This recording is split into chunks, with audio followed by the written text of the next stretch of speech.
You know that feeling when something inside begins to stir, but you don't know what it is? You know that feeling that comes with disorientation as you search for new possibilities? You know the feeling in those moments just before everything becomes clear? And you know that moment of illumination when you know you've found what you've been looking for? You're not alone. This process of discovery, of feeling there's something you're missing, of glimpsing previously unseen potential, of searching uncharted depths within, of finding your way to undiscovered territories inside, and of emerging renewed, is universal. This is what the images in my series, Condensation, explores. More than physical states, these images are states of mind. My work is as much about what we can't see as what we can, perhaps more. It probes not just what we don't see habitually, not just what we can't see from a single perspective or a single moment in time, but also what we can't see. Behind every surface and within every space, there's something more. I know, it's ironic to make images of what can't be seen. It's a bit like trying to solve the riddles posed by Zen koans. While trying to reconcile the irreconcilable, instead of stopping at one answer, you find yourself continuing on to many new insights, questions, and possibilities.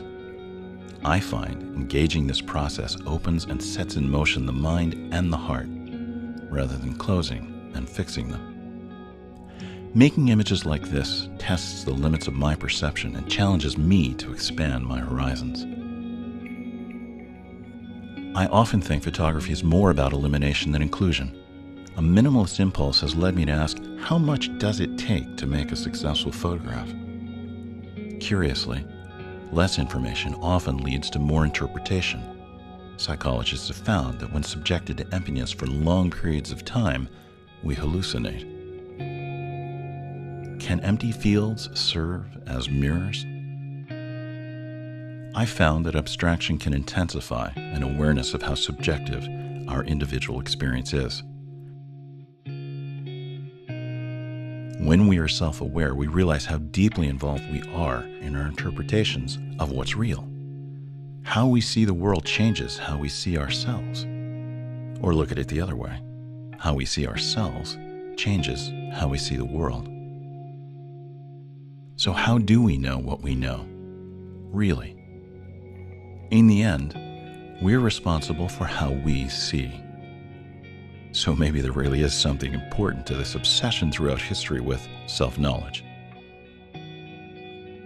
These images represent a series of transitions through various states of growing awareness, from turbulent and uncertain to calm and clear.